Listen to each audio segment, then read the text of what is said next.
What's up, everyone? Darkscream217 here. With me is Winter321 Yo. and Multifire.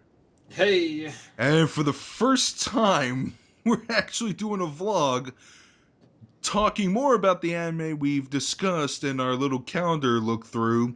And we've actually watched a few episodes of some of the shows, and we're here to talk about them. Watching anime in this day and age? Yeah, I know. No. Most people don't do that anymore. They just complain about it without watching it. Yeah. Yeah. Standard A user. But anyways, we're going to be talking about the shows that we've seen that have been broadcasted this fall season, and each of us has picked 3 shows to watch, and we're going to discuss in a circuit, in a round table about each of the shows we watch and talk a little bit about them, if we enjoyed so far, if we don't, etc., etc.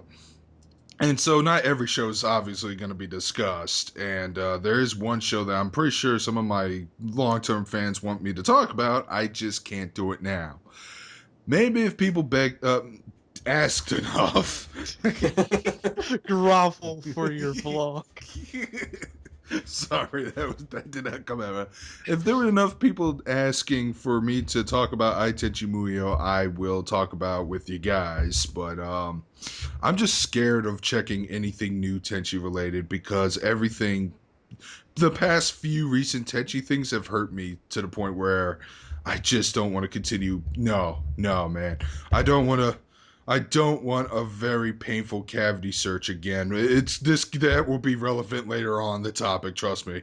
But anyways, so Ai Tenchi Muyo is not going to be discussed yet. Maybe, I don't know. But I picked 3 different shows, and I'm going to be honest. Compared to everyone else's selections, mine aren't really the most amazing.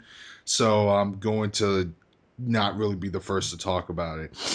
So that being said, let's actually start this vlog. Who thinks they have a much more interesting way to start things off?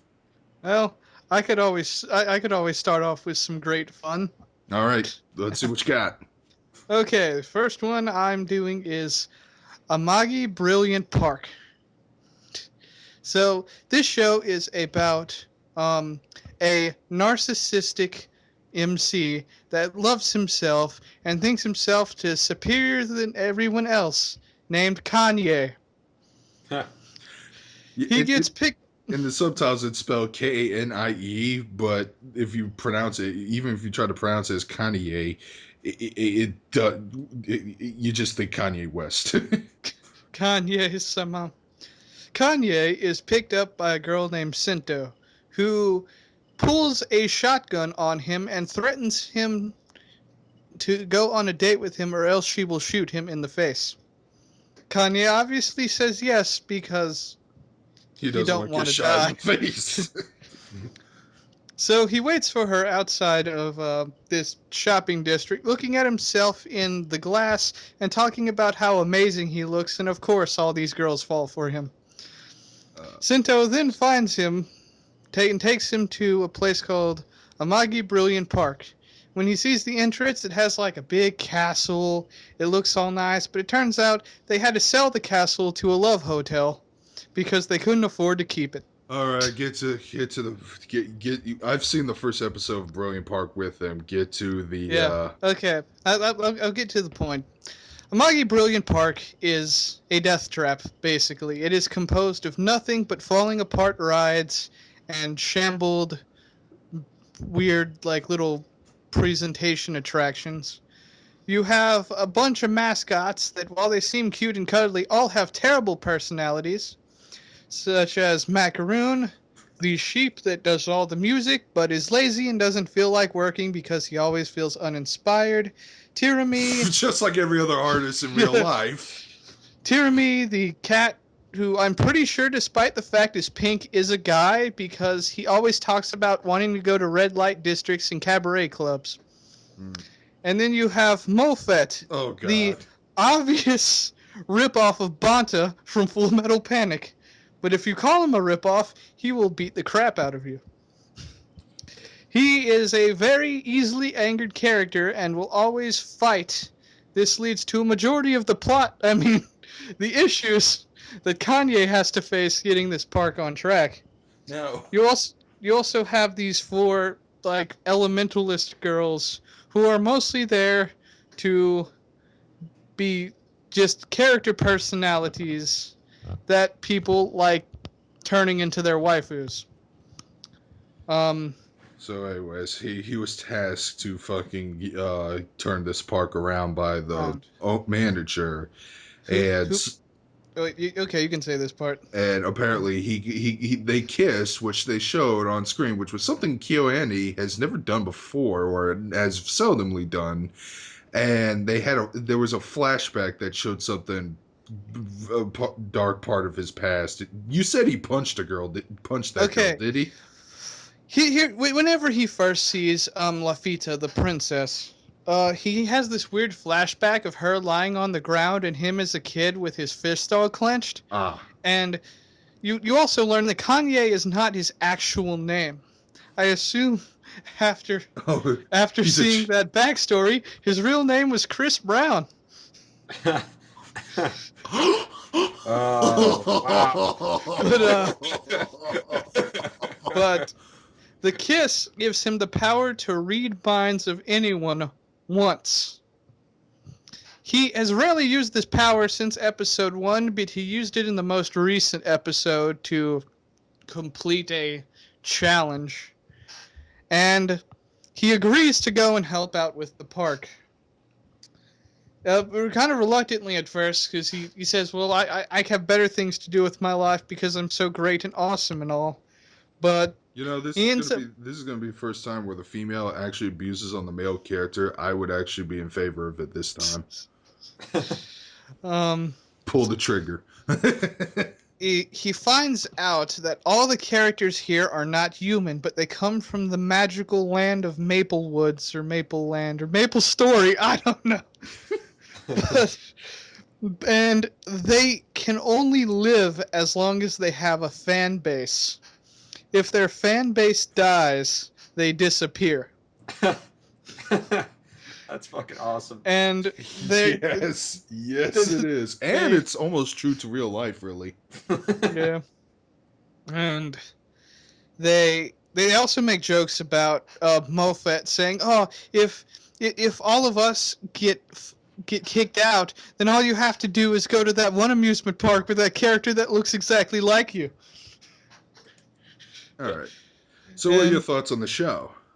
I really like it and how it plays out, how to deal with situations, because Kanye doesn't seem like the type of person that can manage a park, and he makes a lot of mistakes. No shit. Most of that being with how he tries to save money, and he ends up costing more money with promotions. He says, "Oh, see, all you have to do is just get people to come here once. So we'll make it to where everything here, including tickets to come into the park, only cost 30 yen."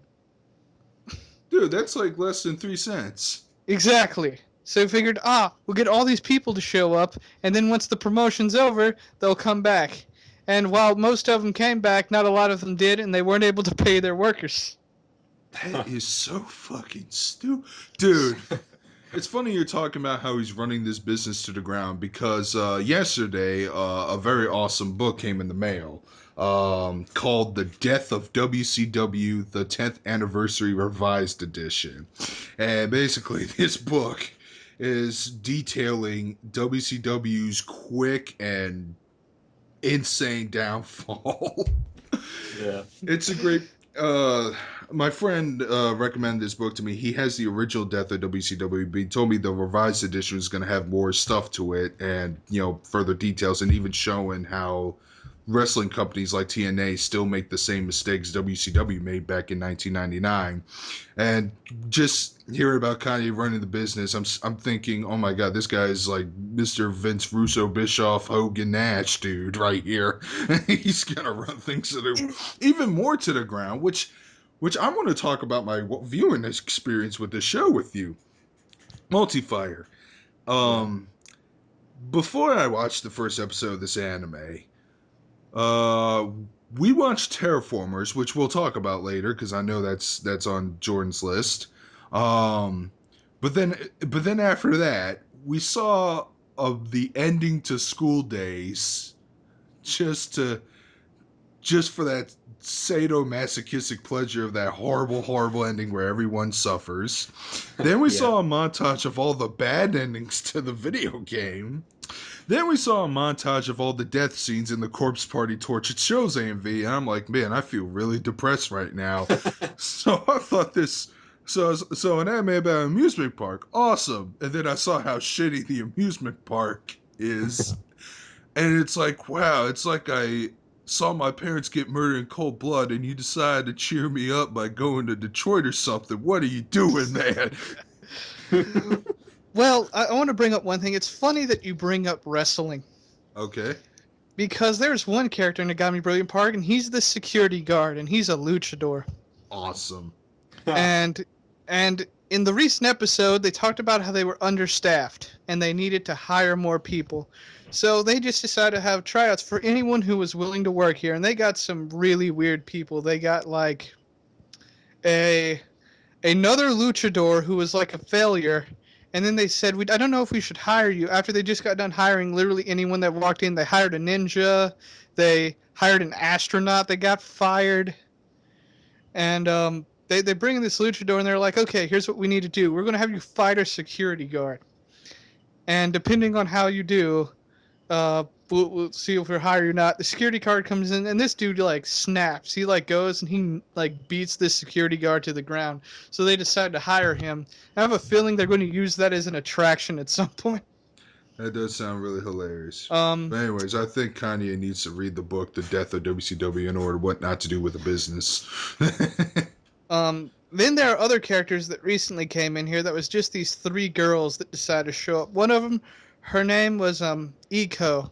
And she goes in here and she talks about her past job. It's like, oh, I used to be in film. Oh, what did you film? And her response was AVs. AVs? Yes. V stands for video. A stands for what? Adult. So at first I thought, oh, she's talking about, I got tired of just, like, not being able to see my fans' reaction to my videos, so I wanted to see their enjoyment face to face. And I thought that when she thought she was getting hired from this job, that she was going to work for the Love Hotel that ended up keeping, that was at the bus stop for Agami Brilliant Park. But it doesn't turn out to be the case, despite the fact that Mofet went so far as to try and find her, name, actress name, and ended up finding something that turned out to be a fat chick. Turns out that she filmed animal videos. Thanks for misleading me, man. Okay, so she was basically being Steve Irwin, right? Yeah, okay. Except more creepy. Oh, Jesus. Don't go, like, no. You know what, I won't ruin it for you. I'll let you see her work for yourself. Yeah, because I actually do want to keep watching this show, because I do like the premise. There's another character who apparently disappeared. and like, no one knew where they went, and they ended up, like, going to where they were at because they were looking for money.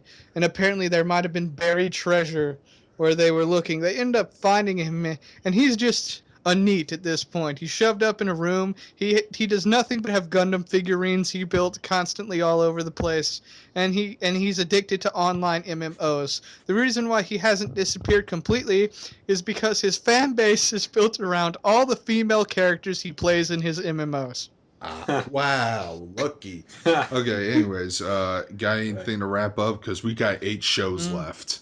Yeah, okay. So to finish off, Agami Brilliant Park seems like it's going to be a very interesting show to just either watch these people succeed or watch them fail really hard and somehow still succeed. Because I can't think this show would end badly. All right. Yeah. But who knows? Koyeni is known to leave unexpected impressions in their finales. Yeah. Okay, so who should go next? Should I or should Multi? I can go next if you want. What's your show? You ready for this? or should I put something mundane in the middle, so that way we would have a sandwich of interesting, meh, and then interesting again, and then we go back to interesting, go back to meh. I mean, I plan to rant through all of my shows, so it's fine. I mean, you've been Okay, listening to okay. me rant about anime for a long time. Then let me because I'm not gonna lie, like the shows I watch, like I said, they fall middle ground category, but I don't have anything ranty to talk about. All your shows are informative. Yeah, that seems to be that seems to be the thing I keep fucking going to. But the first show I'm gonna talk about is Denki-gai no Honya-san, which is an anime about a dojin bookstore called Umane. Yeah, I can't fucking say it. Damn it, Sean. Umano Hone, horse's bone, which their logo is a horse with skull and crossbones. And yeah, they're a dojin shop, and the show is basically a slice of life comedy that centers around the employees of the store. I saw the first 3 episodes. I think there's 6 that's out right now. I do need to play catch up, and I plan to do a catch up on because I really didn't completely hate this show. However, episode 2 did throw me in for a fucking surprise. The first episode was all right, and my favorite character so far seems to be Sensei, who is this girl who's a dojin comic artist. She wears glasses, has dark hair. She was in the thumbnail for our catalog when we record that vlog, and the reason why I liked her is because I kind of related to her stress because one of the episodes are broken. They're 20-minute episodes, but they still have like a 2-chapter basis thing. And I think the second chapter was about her and her working on her doujinshi and some of the staff members helping her out. But she like threw a whiny tantrum saying and just felt defeated when and thought she couldn't fucking work on this assignment. Speaking as a college student who had a lot of fucking papers due, I totally had the same breakdown once. Yeah, I remember that Yeah, breakdown. you were there, Multifre. You were there. I was. Oh, the back Pretty brutal. the back-to-back marathons of Scrooge starring Bill Murray. I thought that would relieve it a little since I love that movie, but it didn't. But the second episode, yeah, it started to get even more fan servicey. I did expect some ecchi to hit the show for some reason, but boy, holy almighty. Oh, You got fan service you didn't even know you didn't want. closest experience to teabagging I've ever got. Let's just put it that way. The wrong kind of fan service. Exactly. Well, good if they're female viewers watching the show. I'll say that much. Yay for them. But man, I couldn't. I had to avert my eyes from the screen for like 30 fucking seconds. It gets worse, dude. Oh, dude, I'm sorry. No guy looks good in Speedo. I don't care who the hell you are, okay? Lewis Black was right. Nobody looks good in Speedo. Fuck. But, yeah. The third episode definitely toned it down a little bit. I found it weird that they would have a Christmas episode about 2 months before the actual Christmas time. I don't know. I thought they should be I thought they should have been better with their with the airing closer to the seasons. And I heard there's a Valentine's episode sometime after that too. So Yeah, there is. I have seen that one. But the problem is that there's really not much going for the characters. There's no mass development or anything, or at least what I'm seeing so far, there isn't. They have traits, obviously. They should. That's the most basic thing about the characters. There are some quirks I like there's the tall, silent character, Sumalier. I think that's how you pronounce his name. Samir. I like him. He's one of my favorite characters. Yeah, apparently he just has the perfect dojin just for anybody, just from looking at them. That was. He will give you fetishes you did not even know you wanted. Yeah, the first episode was just nothing but that. Well, I read the title. The subtitles came up, this showing what books that the people got, and where's the pencils? They need to go into the eyes. Oh God. Now, third episode. Definitely. I definitely like that episode because it was more of what I really wanted to see is people working at the bookstore. And there was this one time where there was a limited event for some game or something or book. I don't know what it was specifically. They never went into details of the product they're selling. All they know is that it was going to sell like crazy because there was a mile long line. And what was really funny is that everyone was getting so worn out. They were getting hand cramps putting the magazines in the bags. One person greets people to the store by saying welcome. She couldn't say it anymore, so she ended up like coughing up blood at one point. It was crazy. It was crazy as hell. Man, she's got one of those Japanese colds. Um, there's also the character Foo Girl. Uh, her little zombie fascination thing was pretty hilarious. How she dressed up one of the characters in zombie makeup and decided to attack him with a baseball bat. That was hilarious. I really like her character, but I'm more interested in the dynamic between her and Solimer because it's just perfect. I love how Summer tried to carry her while she was sleeping, carry her back home, and he was so tall that he accidentally knocked her on the fucking door frames twice. Yeah. So really, I don't know. Like my recommendation would be, if you're not tired of slice of life shows, I guess. I don't know. I'm gonna keep watching it, obviously, because I've gotten a few laughs out, but it's not really a strong. Oh my god, you have to see it this season kind of show. Wait, hold up. You're forgetting something important about the Christmas thing. That show taught you about the true extent of waifuism. Oh, but You're like, how come these people want to line up in the middle of the snow for the game? Oh, Because yeah, they that haven't scene. seen their waifu in a year. Ever since their last game release, they have to wait long hours. It's the worst type of long distance relationship. Oh yeah, that conversation. Jesus Christ. That's almost as insane as the animated porn conversation that no, actually no. That scene in Genshiken was still way better. What am I saying? Alright, I got nothing else to say. Multifire, I can't wait to hear you rant, because people love to hear you rant. Yeah, it's been a while, and I hope I can piss people off. I like that. You might as well, dude. You keep drawing heat. Everyone was booing at you for not liking One Piece. I say you should be like The Rock and just be all like, "Well, sing a long time, it's over," and just be an asshole. Right. Well, I'm gonna save Cross Angie for the last because I have a lot to say about that, and I'm gonna start with Please tell me that. Dotin. What? I thought you were gonna start with Gundam.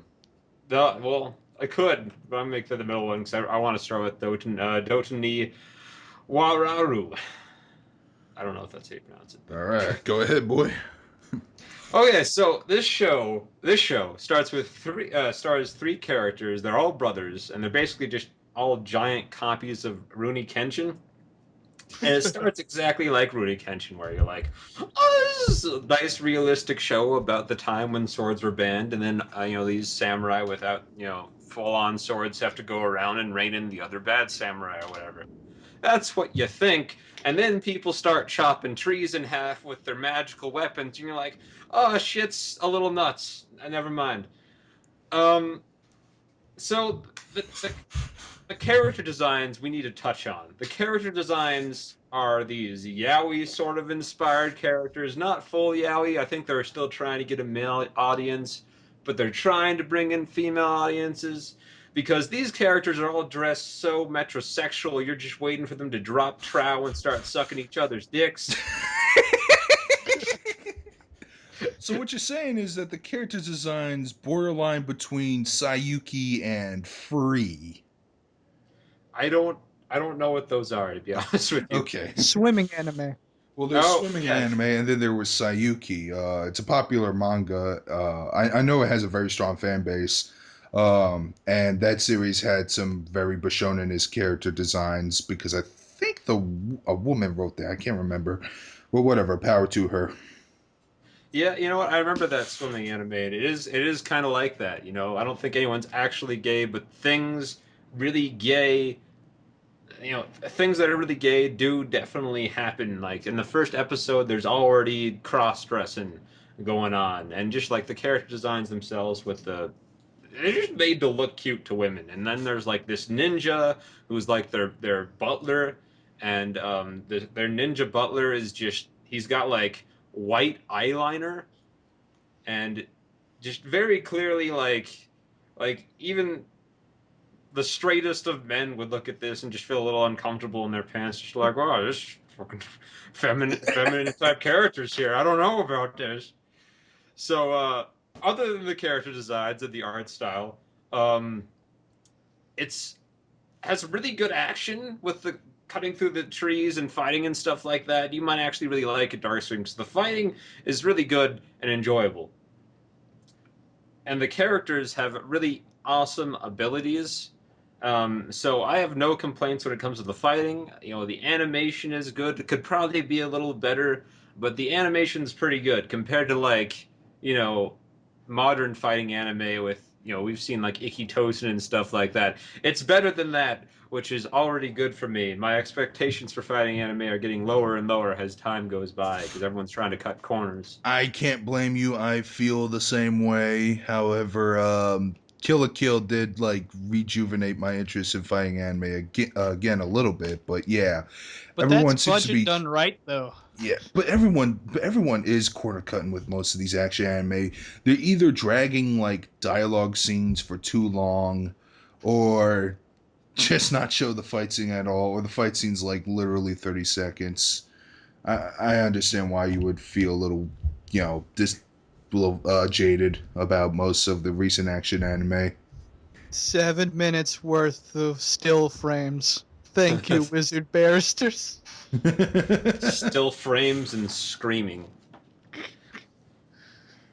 So, beyond that, the characters are all really likable, really lovable. I think there was like a Disney show, an old Disney show called like Brotherly Love or something like that, or like there were these three brothers in Philadelphia. They all just love each other. It's kind of what this is. These three brothers are just like really, really tight, and you can tell. And all the characters are pretty interesting, and they have good motivations, a good backstory. Nothing's too whiny, which is good, except for one character who's like the middle brother, and that character is all like, "Oh, everyone's better than me, and I gotta get stronger." And I have a strong feeling he's just going to be like that the entire anime, and it makes him stupid. The character, I'm sorry, just gets dumb sometimes, where he's like, "Oh man." This I guess first I better explain that there's this crazy hellish prison no one can get out of that's like literally described as hell, and inside the prison there's some sort of huge escape plan or something being hatched by all these evil crazy prisoners with superpowers, and like the middle brother's like, everyone would respect me more if I went there by myself and found out what the plan is. So he goes like in disguise and like gets thrown in this prison to try to find this like escape plan by these prisoners, and is like he basically gets in is like, well fuck, this place sucks and I can't get out, is basically how it's gonna go. And so now the ninja's gotta come and save him, and that's where like the third episode ended. So at least I want to see what happens next, to see if the dumbass gets out of fucking this prison that he willingly went to like an idiot. You know a plan's great when the first step is get arrested. Yeah. That's always the first plan in most of these shows and movies about prison breaks. Outlaw Star had an episode like that actually. That was also a hellish prison, and they had to get a convict out so they could get the coordinates to the galactic ley line. But yeah, how else are you supposed to break into that prison? You gotta be in there somehow as a prisoner. This just seems like the anime equivalent of Harold and Kumar go to Guantanamo Bay. All right. So, final thoughts, bro. Yeah. I also wanted to mention that like him coming to this prison, his disguise sucks. He looks like fucking Harry Potter or some shit. He throws on this disguise to get captured, and then the prisoners immediately recognize him as like, "Hey, you're that dude that helped arrest me." It's not gonna go well for him. He might, if this was a more dark anime, he would get it in the butt. It's not gonna go well for him at all. This isn't cross Angie. Don't worry, man. We're just worry up. We will talk about the cross, Angie. So, so final thoughts.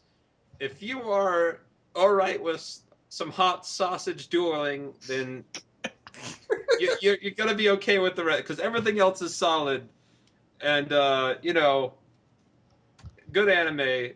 Probably gonna watch more. The fan service probably isn't enough to keep me like away from it. So, good overall. Well, you've convinced me to watch it.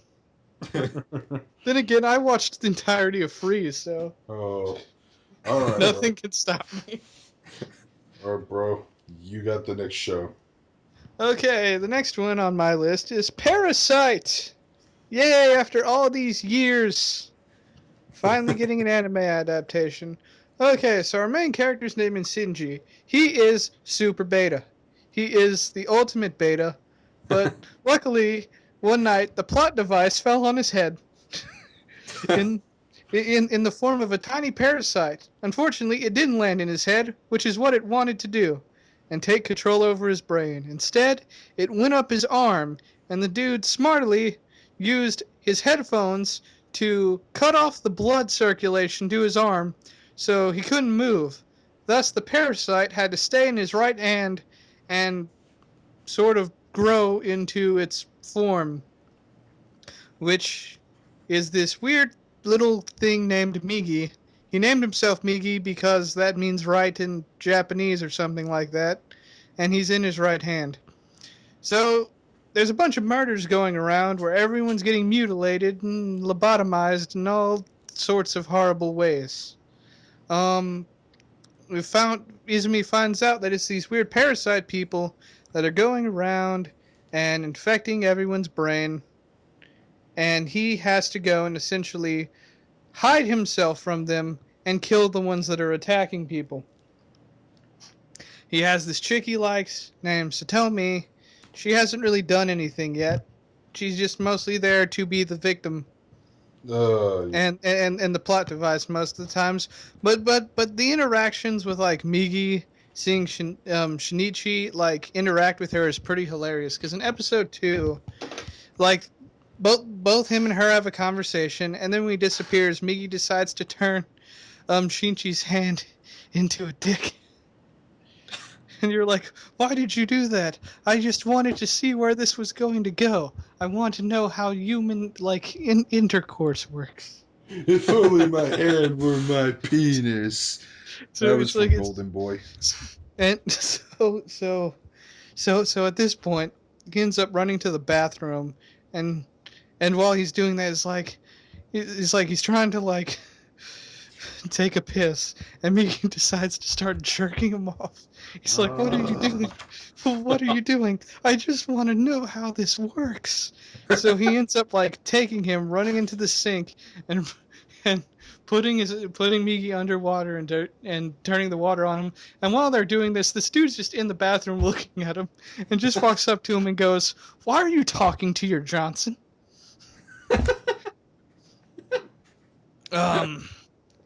Nice. After running around, they find their first parasite, which decided to go inside the body of a dog.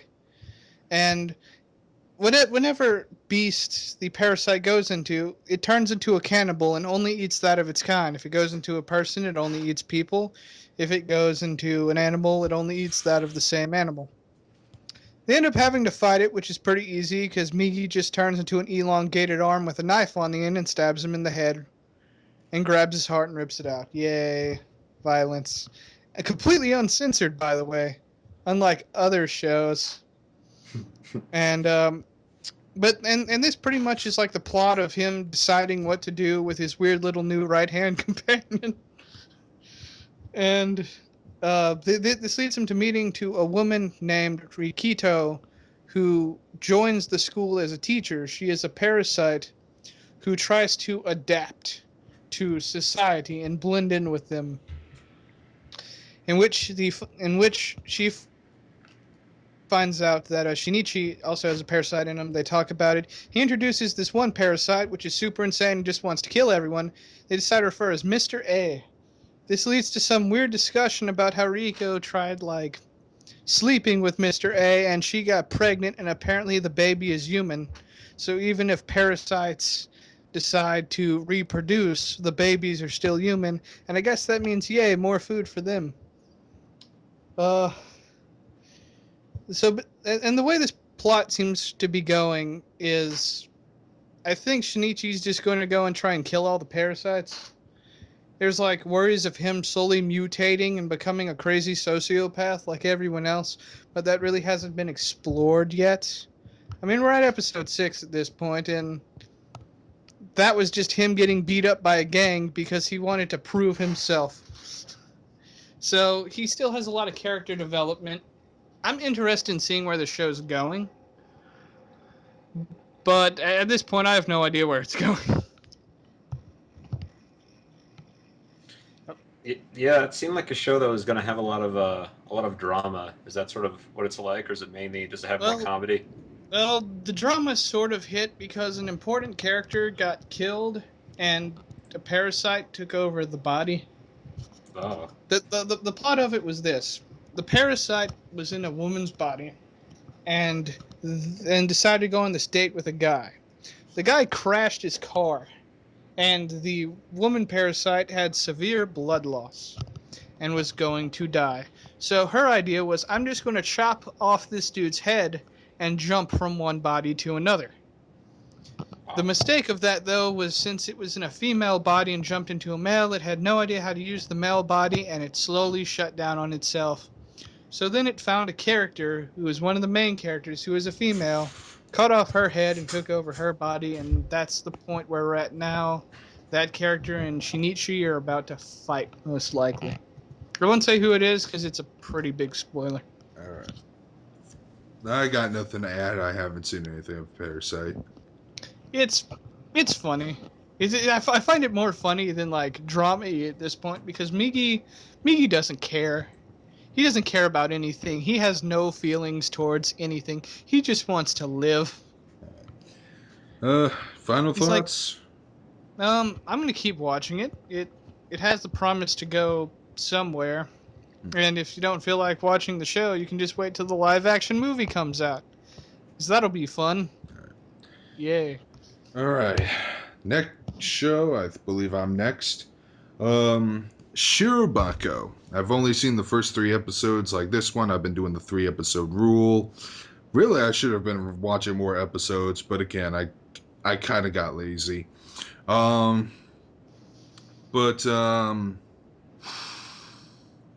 This is an anime about people who make anime.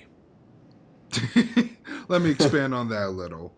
It's about I forgot how many girls, 5, 6, who worked as they had an after school animation club, and then they all now work in the industry.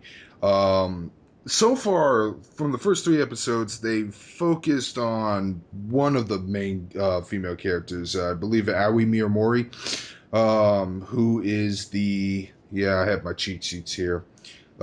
Production assistant. Yeah. Hold on, let me check if that's her.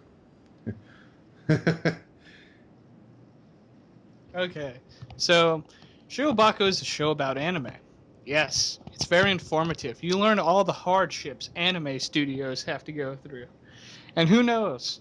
Maybe the show will make you sympathize with those shows that you saw having terrible editing issues, or even worse, recap episodes. True. Now, the show is very, very grounded on realism, which to me is a plus for the show. It's nothing too outrageous. It's kind of like Animation Run Chromie, except not as caffeinated, as I like to point it out. Animation Run Chromie only had 2 episodes, unfortunately. I would love to see a TV series out of that, but that never happened. And it's interesting to see which I'm pretty sure most of these events are closer to. I'm hoping it is closer to realism because, like I said, seeing some of the production and seeing some of the seeing how things work and everything seems very stressful. I wouldn't want that job. I don't know about you guys. They seem to rush everything. Oh, in fact, at the end of the first episode, one of the staff members who worked at home collapsed. They cliffhanged off of that episode. Um, let's see what else. I have a hard time memorizing character names because apart from those girls that fucking made a pact with donuts, by the way, there happens to be a bunch of other characters in the production, in the production, and every episode so far, they seem to be, whenever they show them first appearing in that episode, they give away their name and their job because I guess it's really hard to follow names or even their staffs. The only characters I really know by heart is the main character and the director, who is a fat guy. That's all I really know about him. He's a fat guy who was totally dissatisfied with one of the character designs in the during episode 2. Is it moe enough? I don't know. Okay, you can bring up one thing, because I'll give you a character name for you. Talk about Taro. You know, the blonde dude that ruins everything. All right, that character. Uh, I don't have much to say about him other than he's the typical. He's the typical incompetent, laid back guy. In a way, I'm going to tell you this. I'm 2 episodes ahead of you. He gets worse. Oh, really? He actually makes someone quit. Oh, because he told them 3D would be better than 2D. Oh. He opened that can of worms. Jesus Christ, dude. There's an entire episode dedicated to 2D animators who are angry that 3D is taking over everything. Wow. That's interesting. Well, that does sound like things pick up at least. I definitely want to see those next set of episodes now. Director gets arrested in a way. Oh, Jesus. Now, I actually do like the drama elements more than the comedy elements. Like I said, one of my favorite scenes was when the director was arguing with the guys inside the recording studio about whether or not they should delay the episode and work on redesigning it and stuff. Hopefully, more stuff like that comes along the way in the show. It makes you really think, like with the whole shortcuts used in anime. Yeah. Despite the fact that people are like, director, you're wasting time. It's fine as is. And then you see the final product and you're like, yeah, that is infinitely better. The last one looked like it had no soul. I agree. You actually do see it. You actually do see the results too. The show they're working on, some magical girl show called Exodus. Not much about it. Just the meta show that's kind of a driving force for the show. How most meta shows are. But they explained a lot of things that are used in anime to like cut corners, like the concept of using still frames. Because at some point, animation for a specific scene didn't get finished on time, so they instead just replaced it with a picture. Because that'll do that. And even worse, the thing about recap episodes. I don't think you fully got to that point, but you did see the episodes, no more recap episodes. Yeah, even though it didn't really talk about recap episodes, did it? It didn't really talk about it. It gets brought up later, but it isn't really elaborated on. Okay. The concept of using recap episodes, for example, in Gurren Lagann, they didn't get to finish animating an entire episode, so they replaced it with a recap episode and completely changed the plot of how that episode went. But then they released it on DVD. It had the correct plot line and everything.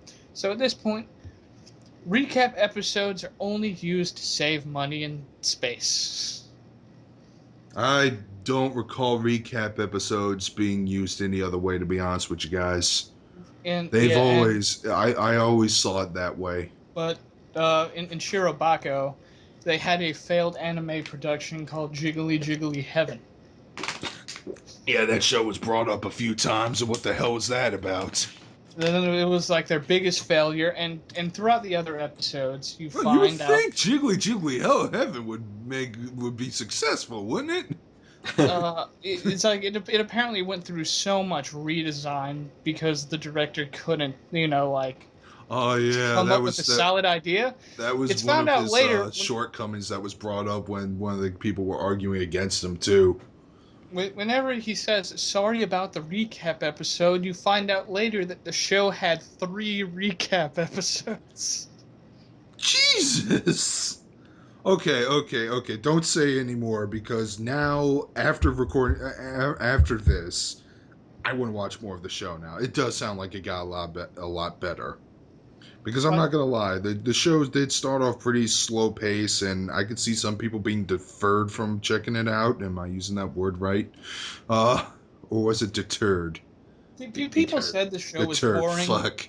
What does defer mean? It means to like Pushing reference something someone. onto something else. Oh. I believe. Yeah. I fucked Oh. up. I meant to say deterred. But yeah, the show was very very slow paced, which is weird because they got the high school stuff done in like 2 minutes. Then they got to them working in the studios. You would think they would have them showing how they got this job in the first place, or was there some sort of struggle to get where they got? But I guess getting into the animation business in Japan must be that easy or something. Well, the thing is, the main character's job is she's a director.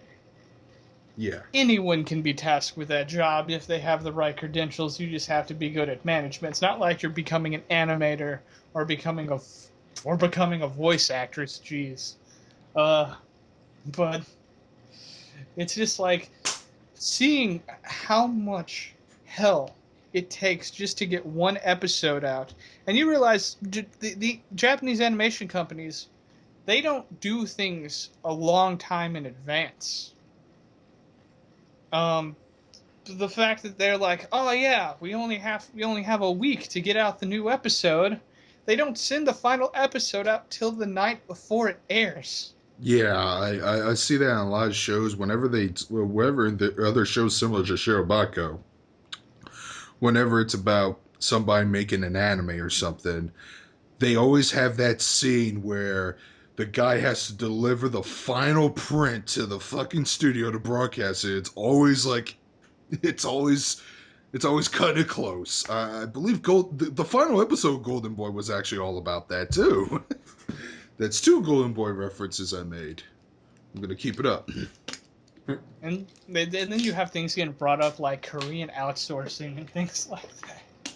Oh yeah, just like that infamous episode of Lost Universe I heard about.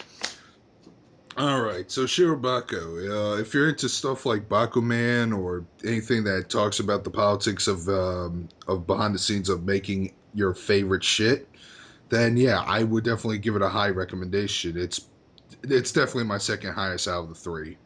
Admittingly, I could not talk much about it because I've only seen 3 episodes, but what I've seen I like. Don't worry, the last show I'm going to talk about, I have a lot to say. A lot. Alright. Multifire, your turn. Okay, time to talk about Gundam G no Reconguista, also known as Gundam G no Mi Gusta. Oh man, I'm gonna like this. So we gotta spread that around. Gundam G no Mi Gusta. So first off, it's got good Gundam, it's got some cool Gundam designs in it. Although some of the mobile suits are kind of like a weird, like sweaty stack of pancake looking sort of a deal. It's really strange. but in general, they're pretty cool looking. Um, but beyond, and the animation is great. It's just fantastic. It's like a good nostalgia sort of mix with new style. It's good for a Gundam show, and there's no CG element. It's all just very sweet, awesome animation, and there's giant Gundams and mobile suits battling while people are walking around and doing stuff, and it's a Gundam show, which is great. Story wise, it sucks. Character wise, it sucks. Main character, lead guy, terrible, terrible. I never knew a plank of wood could pilot a mobile suit until this show. Okay, I gotta say this. I'm thankful to hear you say that because I was afraid you were going to like it. No, Jordan no, said he because wanted you to review this one specifically, and he did not. He did not have good things to say about it. And neither did our other friend, who will never know who will not give away his real name because you don't need to know him that well. But let's just call him IS. Even he was like, man, that show is ass. we couldn't it's get bad. past episode 2. Oh yeah, it's bad. It's got holy god, like it's like they didn't understand how Gundam characters work. Like I mean, they set everything up. A bunch of young kids pilot the suits, but like the way a Gundam show works, a bunch of kids they like mobile suits. They get into some suits. They go to war. They realize, oh, war is kind of a piece of shit. I don't like war. And then the rest of the show is about how war is a piece of shit. In this show, the main character gets into the suit. He battles some. And then he's like, whatever. Like the first person he kills, he's just like, whatever, man, I don't care. Like that's his attitude. Like he doesn't give a shit. Like he's got this like he kills this girl's mentor, and the girl's like crying and like beating on him. Like, why did you kill him? He was awesome, and he was just kind of like, it was awful. I don't know who wrote this main character, and it's like got no consequences. And then later on in the third episode, it shows him arguing with her about you know that character and him dying and why he had to die. And it was a stupid argument. It was like he had just stolen her piece of pizza or something. There was no emotions. If you allow me to interject about the big theme of Gundam and why I can't get into most of the franchise, the whole idea of war is hell. Now, nothing wrong with that message. Yes, war sucks. In fact, I think we need more of that shit hammered home, especially here in the West. But anyways, the thing that really bugs me about this series is it's kind of hypocritical in a way. You say that war sucks, but you make really cool giant robots which get marketed to kids as fucking model kits to fight in these things. I just find it very conflicting. Yeah, it was kind of a mixed message. Yeah, like it's like, oh, war sucks. It was like, I don't care, man. My robot looks cool. This is why I watch Build Fighters instead. Yeah, that's why I I am can. Build Baby. That is what all the G Reconstructive fans call us. That's Great. why I'm liking Gundam Build Fighters, because it's not a war plot. It's basically Angelic Layer with Gundam toys, which would make a great show for families, for parents who used to grow up with Gundam in the 80s, and something they could watch with their kids. I think it'll be a great show with them. Hell, watching some of Gundam Build Fighters makes me want to buy a Gundam model kit myself. I just haven't decided on which one. It's fun. It is. Multi, I have to ask, do you understand the plot? But no. The central point of it? Because I couldn't. The best I could get was, because I know this has a lot of things to do, like it's before Turn A and things like that. But the most I basically got is it's Americans versus the Vatican. Yeah, pretty much. And there's weird laws, I guess, but like Americans versus the. What is this? Some sort of bullshit alternate retelling of Hellsing, where No. instead of the just replace British Protestants with Americans. Like. Oh yeah. You were gonna say something? You go on. The Americans as far as I can tell from the first 3 episodes, they're seen as the bad guys. They got all the psychopaths, and they're gonna come and beat up all the super good Japanese Empire people or whatever. I am not surprised at all. Like, Japan is not afraid to vilify Americans, and they're not afraid to heavily criticize us when it comes to our military practices. Uh, I've seen it done before in Lupin the Third: Mystery of Mama, where there was this Henry Kissinger as character and Agent Gordon. They were heavily interrogating, trying to find out who the bigger villain, Mama, was located. And throughout the entirety of the show, all they've done was just firebomb all of Mama's bases, regardless of who was there. You know, Lupin Company were trying to escape, not getting killed. And at the end of the movie, when they were bombing Mama's last base of operations, Agent Gordon was like getting all happy, excited over the fact that things were getting set on fire and shit. And the Henry Kissinger as character was talking to the president over phone, saying, "Yeah, we're gonna kill everyone involved in the Mama project. Gordon won't be an exception." Though we never see him get killed off, it is heavily implied that Gordon and everyone who was getting involved in destroying Mama's base was killed off. And, you know, there's countless other things. But yeah, like I said, the whole idea of Americans being painted as the bad guys, especially warmongering bad guys, I am not surprised. Like, well, here's how poorly thought out the plot is. There's some people training on a space base, and then a space pirate woman comes, and then they're like, "Oh no, a space pirate woman! She's gonna fuck up the base." She doesn't do any fucking up. She stands on top of the base and does nothing, and then like the main character's like, "I gotta stop this Gundam from standing on top of the base and doing nothing." So he goes up there, he captures her, and then she's like, "Oh man, I didn't want to be captured." And he's like, "Well, you're captured now." Like there's no emotion in anything that happens, and so she's in prison, and then it's like offhandedly mentioned, like the main character's like, "You know, I think she's pretty cute. I heard that her punishment's going to be being executed." Like, what? Who talks about things like this?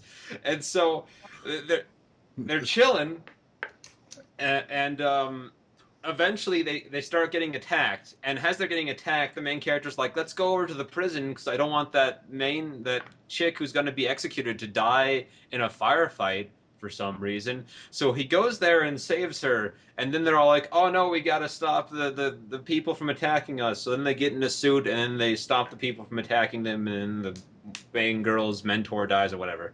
And then there's like nothing happens for a little while, and then like a new guy comes and he's like, "I'm a big tough American and I'm going to try to free the one girl that you have captured." So they go to free her, and then she gets into a suit to try to stop him, and then all the main characters get into that suit with her, and then she's all like, "No way, I don't actually want to stop him. I want to defect and go back to America." And then so she's doing that, and all the other characters who are like Japanese or part of the Empire or whatever are like in the suit with her. They don't try to stop her. She's just like, "No, we're going to America." And they're just like, "Oh, okay." And that's how that episode ends. Jesus balls. Like, okay, two things. For one, it seems like there are a lot of characters in this show that seem like they have some sort of mental problem. You have G Girl. Yeah, I forgot about her. Oh, she's I don't know if she's retarded or has amnesia, but she's annoying. She's like the Scrappy Doo of this show. Like every time there's a serious scene, you're like, "Oh man, you know this might actually be pretty good." This like retarded girl comes out of nowhere, is like, G, and like starts crying. You're like, "What the fuck? Who is she? What's going on? Well, Get her out of here!"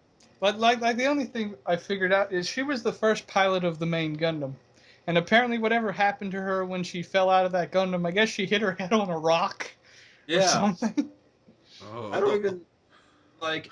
I guess it's okay for a mentally retarded person to pilot a Gundam because we've already established a plank of wood can do it. So For Also, some I have reason, to ask. I'm just thinking of Plank from Ed, Ed, and Eddie piloting a Gundam. I heard the main character at some point takes a dump in the Gundam. Does that actually happen? Well, I don't know about the main character, but one of the American dudes driving actually does that. He just lifts up his piloting seat, and there's like a toilet there, and he takes a dump, and then like flushes it, and then puts down the piloting seat, and then pulls out a bottle of water sort of underneath the the toilet and starts streaking it. It was the weirdest fucking scene I've ever seen. Why would they show that? What is the point? I don't know. I guess to like try to emphasize the how new livable the Gundam Gundams feature. are. Oh You yeah, don't this have- Gundam's advanced. You can use it as a toilet. Sir, this Gundam is a toilet. God damn, that sounds awful. So, you got anything else to say, or do you want to wrap this up? Or wrap No. up the show? No, like if you're down for good animation fight scenes, this might be for you. But if you're down for anything that has any sort of depth or that's interesting at all, I would go to a different Gundam show because this one just it doesn't have any depth. It's confusing, and the main character is just being directed really bad. He's like. I would say it was the voice actor's fault, but you can see like the animators are also animating him like he has no personality. So I don't even know what's going on with that. So I would probably give this show a pass. I might watch the next episode just to see what the hell happens when they get to America. This sounds so bad. It's just worth watching just on how bad it is. Just remember, Multi, the world is not square. Oh yeah, you said that was one of the sayings in the show. I don't This even show Gundam- loves that. metaphors. Gundam G no me gusta. I will have to The use swear that word. whenever I go into the Reconstruct thread to tell them how better Build Fighters is than Yes. Okay.